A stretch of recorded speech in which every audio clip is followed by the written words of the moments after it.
안녕하세요, 홀로석입니다.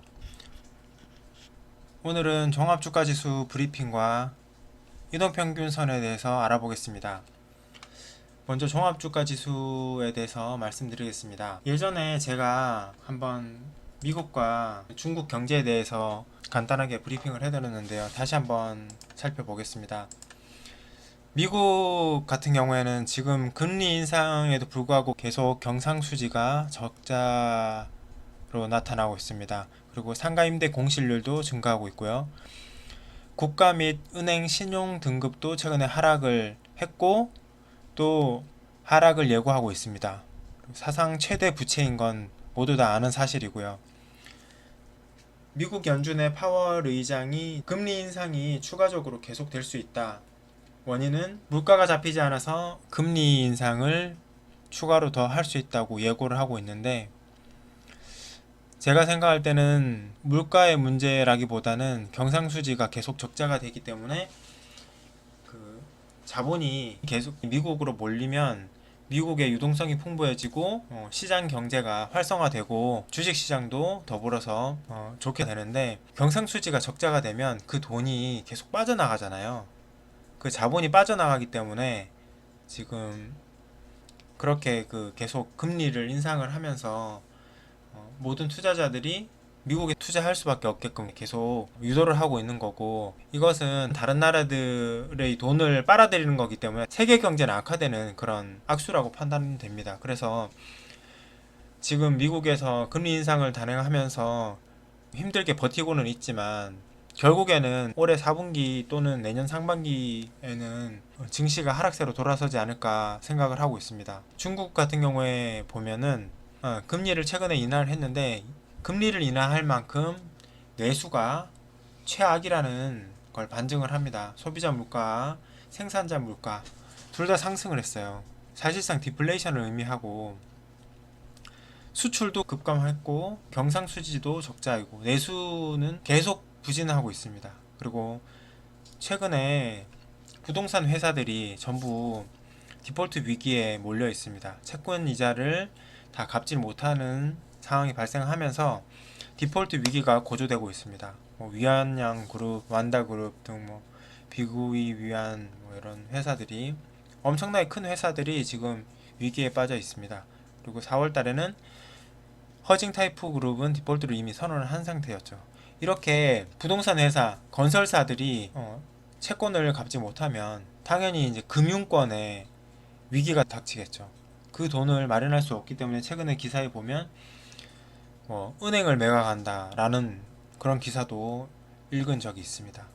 그만큼 중국은 총체적 난국으로 판단이 됩니다. 중국 경제가 악화가 되면 가장 수출과 수입을 많이 해오던 우리나라의 경우에도 타격을 받을 수밖에 없습니다. 그래서 오늘의 증시와 내일의 증시에 집중할 것이 아니라 좀 넓게 나무를 보지 마시고 숲을 볼 수 있는 그런 좀 여유와 시각을 가지실 필요가 있습니다. 지금 당장 증시가 안정적이라고 하더라도 미래에 하락할 가능성이 높다는 그런 정황이 여기저기서 지금 나오기 때문에 이건 증시에 악재가 될 수 있고, 그렇기 때문에 하락에 대한 시나리오를 항상 짜두시라고 제가 말씀을 드리고 있습니다. 그리고 1대1로 사업 관련국들이 전부 다 디폴트 위기에 있기 때문에 중국의 채권을 상환할 수 있는 여력이 전혀 안 되기 때문에 중국은 더 힘든 상황이 될 수밖에 없습니다. 그래서 미국도 중국도 이렇게 힘든 상황인데 다른 나라들은 더욱더 안 좋은 상황이겠죠. 자, 다음은 미국 나스닥 차트 그리고 S&P 500 차트를 한번 보겠습니다. 미국 증시는 우리나라 증시보다 상대적으로 강한 상황이죠.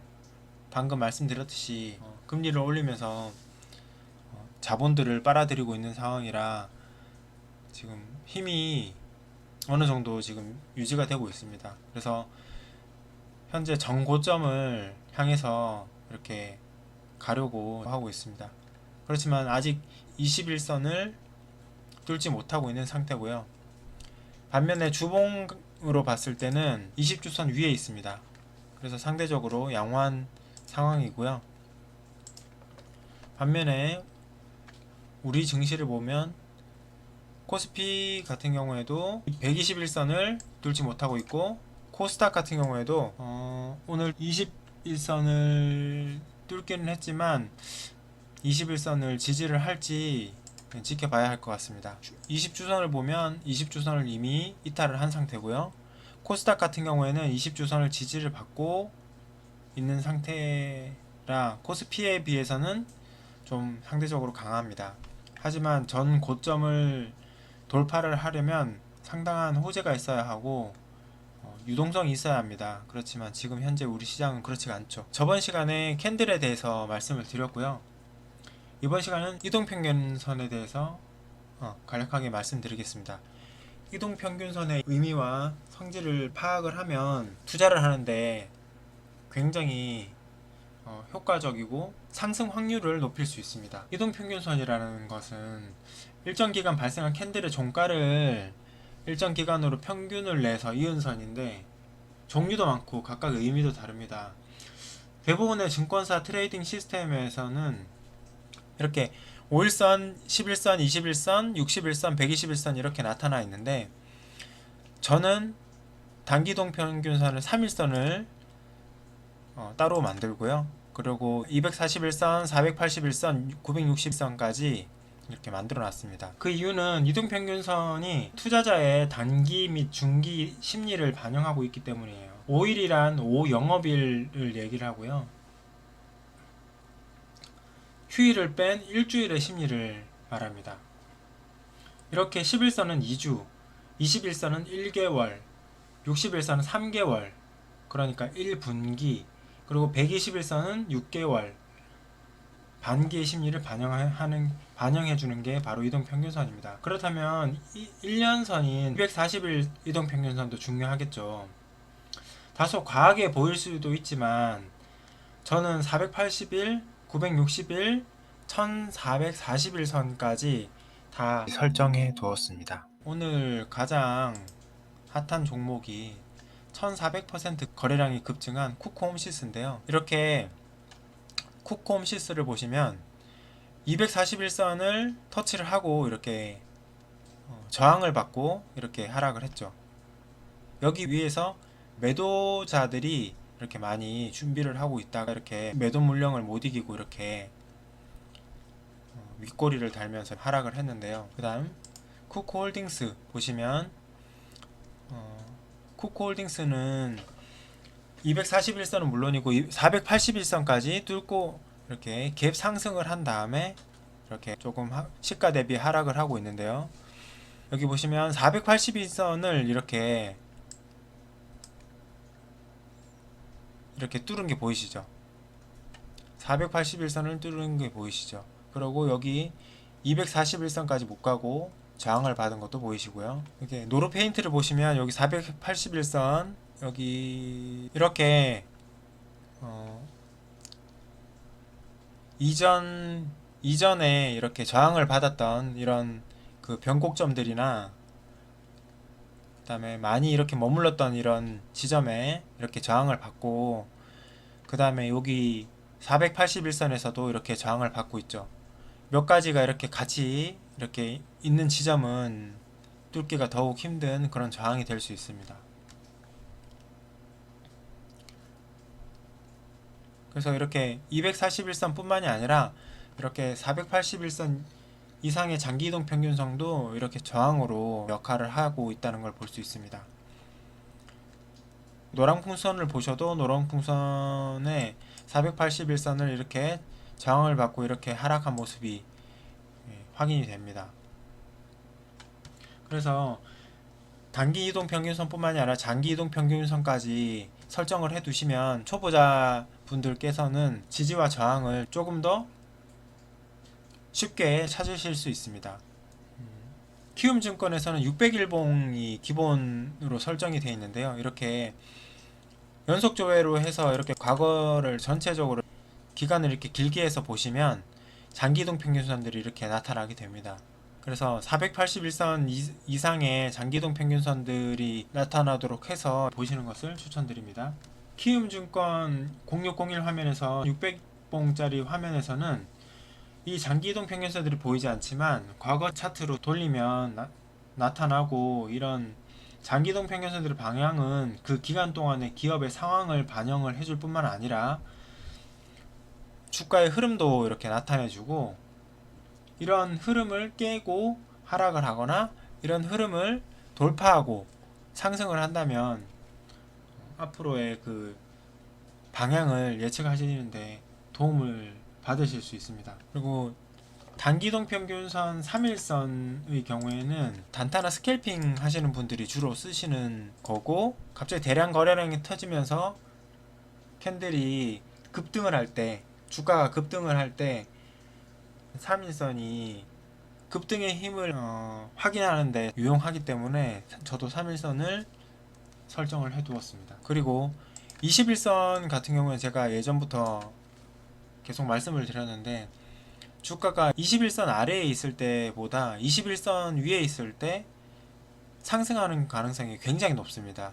그리고 121선이라든지 241선이라든지 481선이라든지 이런 장기이동 평균선을 돌파하는 경우에 관심 종목에 두고 공부를 해보시면 굉장히 도움이 됩니다. 캔들이 21선을 돌파를 했다 그러면 한 달 내에 매수 심리가 매도 심리를 이긴 거라고 보시고 상승할 가능성이 커졌다라고 판단하시면 됩니다. 그리고 장기이동 평균선을 돌파를 했을 때는 단기 투자자들의 매수 심리가 장기 투자자들의 매도 심리를 이겼다 라고 보시면 됩니다.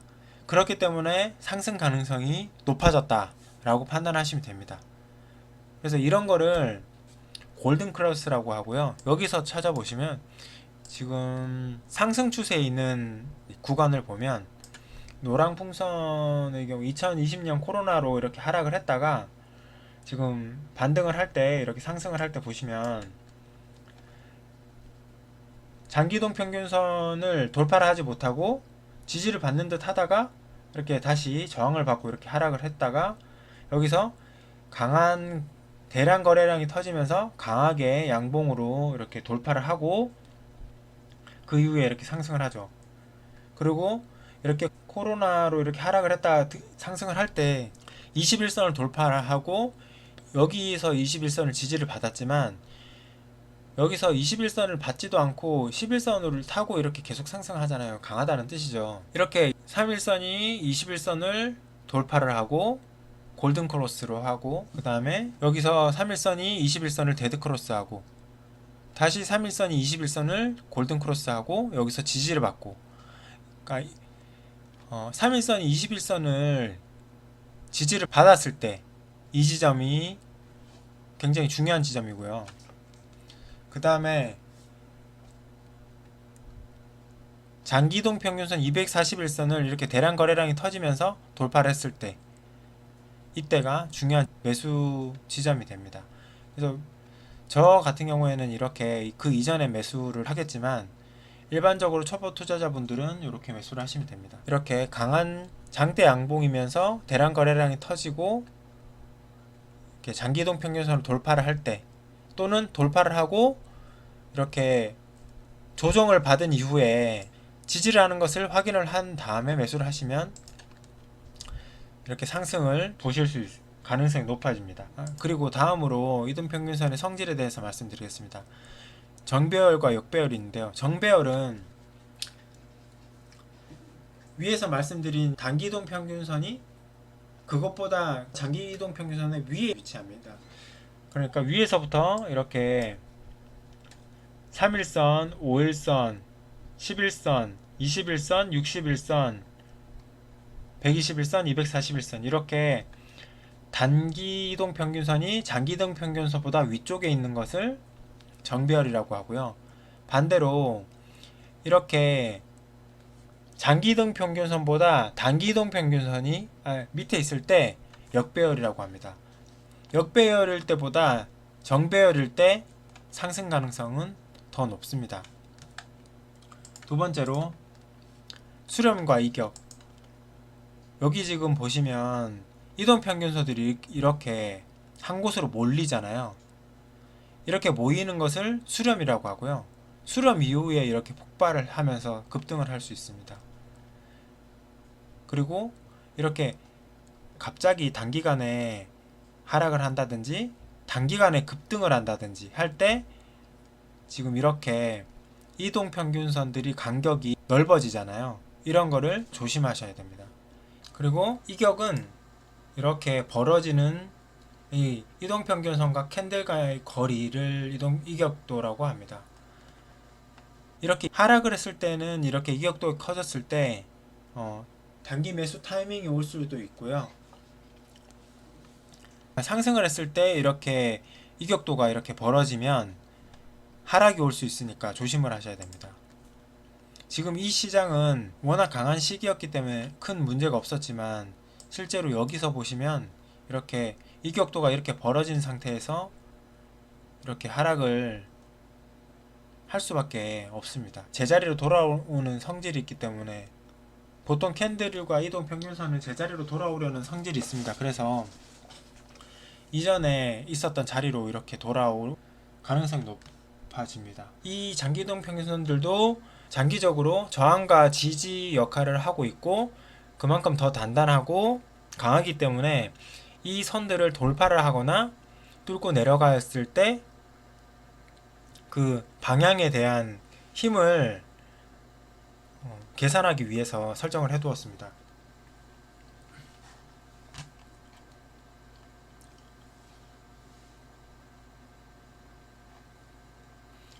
HTS 같은 경우에는 이렇게 설정을 해서 쓰시면 정말 편합니다. 신규주 말고 좀 옛날 전통이 있는 그런 주식들을 한번 보면요. 페이지 케미칼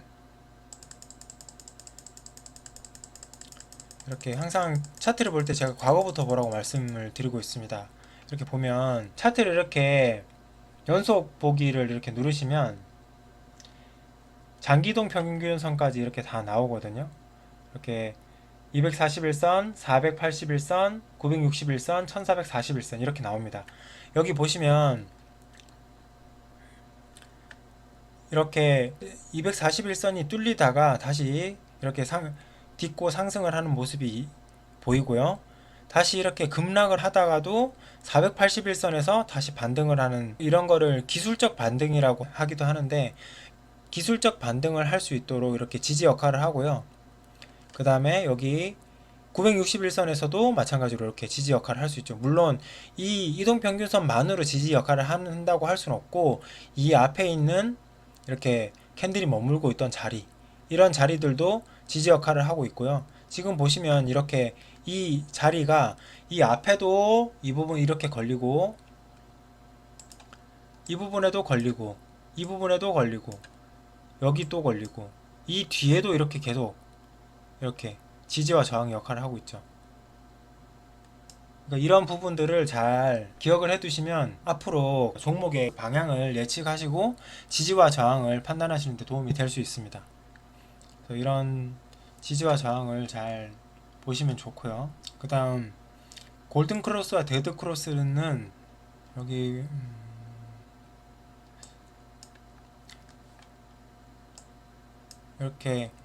이렇게 밀집해서 이동평균선이 밀집하는 것을 수렴이라고 말씀드렸죠. 이렇게 수렴을 했다가 이렇게 폭발하잖아요. 대량 거래량이 터지면서 이렇게 장대 양봉이 나오고 그 이후에 이렇게 상승을 하잖아요. 이런 식으로 단기이동평균선이 장기이동평균선을 뚫고 올라갈 때 골든 크로스라고 얘기를 하고요. 데드 크로스는 단기이동평균선이 장기이동평균선을 뚫고 내려갈 때 데드 크로스라고 얘기합니다. 이거는 이동평균선에만 국한해서 쓰는 건 아니고요. 뭐 다른 지표들을 볼 때도 이렇게 단기간 선이 장기간 선을 뚫고 올라갈 때 골든 크로스, 단기간 선이 장기간 선을 뚫고 내려갈 때 데드 크로스라고 이렇게 부르고 있습니다. 그리고 말씀을 드리지만 이렇게 장기 이동 평균선을 돌파를 할 때 이럴 때 큰 시세가 나올 수 있다는 것을 꼭 기억을 하셨으면 좋겠습니다. 여기 이렇게 장기 이동 평균선을 돌파를 할 때 이렇게 큰 시세가 나고요. 이렇게 장기 이동 평균선을 돌파를 할 때 이렇게 점점 이렇게 수렴이 되면서 모이고, 여기에서 보시면 이게 481선 뚫고 이렇게 강하게 이렇게 대량 거래량이 터지면서 강하게 뚫고 올라갔을 때, 물론 여기에서 이런 식으로 조정을 받고 올라갈 수도 있고 더 밑으로 더 조정을 받고 올라갈 수도 있지만, 이렇게 강한 힘으로 대량 거래량이 터지면서 강하게 돌파한 장대 양봉의 경우에는 상승의 여지가 크다는 점을 꼭 기억을 하시면 좋겠습니다. 다음은 장기이동 평균선 세팅에 대해서 설명드리겠습니다. 마우스로 우측 클릭을 하시면 수식 관리자가 있습니다. 수식 관리 창이 나오면 아래쪽에 가격 지표가 있습니다. 가격 지표에서 가격 이동 평균이라는 지표가 있고요. 가격 이동 평균을 한번 클릭을 하시고 복사를 하신 다음에 이 가격 이동 평균을 자기가 원하는 이름으로 바꾸시면 됩니다. 저는 여기 가격 이동 평균 장기라고 이렇게 입력을 해둔 게 있습니다. 그래서 이렇게 자기가 원하는 이름으로 바꾸시고 명칭을 바꾸시고 똑같이 바꾼 다음에 다른 거는 전혀 건드리실 거 없고요. 지표 조건 설정에서 기간을 120일, 240일, 480일, 960일, 1440일 이렇게 입력을 하신 다음에 수식 검증 누르시고 그 다음 작업 저장을 누르시면 됩니다. 그러면 저처럼 장기이동 평균선이 저장이 되고요. 단기이동 평균선은 여기 3일선, 3일, 5일, 10일, 20일, 60일 이렇게 설정을 해서 사용을 하고 있습니다. 그럼 이렇게 설정을 하신 다음에 작업 저장까지 누르셨잖아요. 그런 다음에 오른쪽을 클릭을 하셔서 지표 겹치기를 누르신 다음에 여기에 가격 이렇게 치면 가격 이동 평균이 나오고, 요 가격 이동 평균이 단기 이동 평균선이고요.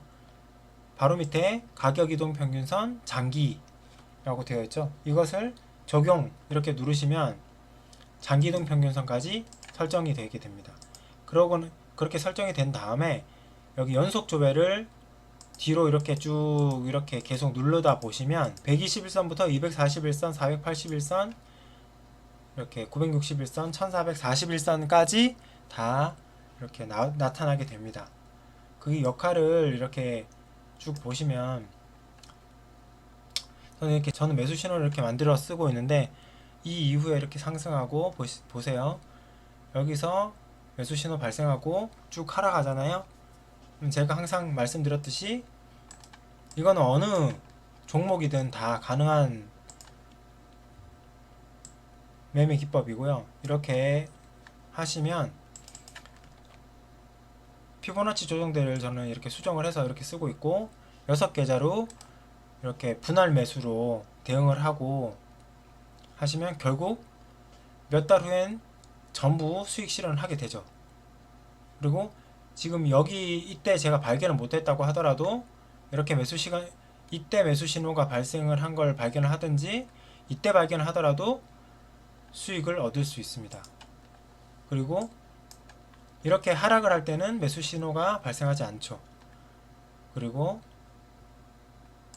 아무 때나 매수 신호가 발생하도록 이렇게 만들어 놓지 않았기 때문에 승률이 굉장히 높습니다. 그리고 여기서 이렇게 매수 신호가 발생을 했죠. 상승하면서 수익 실현. 여기서도 매수 신호 발생했죠. 수익 실현. 매수 신호 발생하고 여기서 수익 실현. 그리고 매수 신호 발생하고 또 여기도 매수 신호 발생하고 이렇게 수익 실현하죠. 상승을 했으니까. 그리고 코로나 때 이렇게 하락할 때는 안 뜨고 상승하면서 매수 신호 발생했고 상승. 그리고 이때도 매수 신호 며칠 만에 이렇게 수익. 그 다음에 지금 주봉 차트에 보셔도, 주봉 차트로 보셔도 지금 여기 매수 신호 발생하고 상승했죠. 매수 신호 발생한 하고 상승, 이렇게 월봉도 매수 신호가 있는데요. 이렇게 매수하고 상승, 매수하고 상승, 이렇게 매수 신호가 아무 때나 뜨면은 그건 의미가 없고요. 이렇게 필요할 때마다 이렇게 매수 신호가 뜨도록 이렇게 만들어 놓는 것도 굉장히 유용하고, 그런 면에 있어서 키움증권 HTS는 개인 투자자들이 쓰기에 굉장히 유용한 프로그램이라고 생각을 합니다. 자, 지금까지 종합주가지수 브리핑과 이동평균선에 대해서 알아봤습니다. 시청해주셔서 감사합니다. 다음에 더 좋은 내용으로 찾아뵙겠습니다. 구독과 좋아요 부탁드리겠습니다. 감사합니다.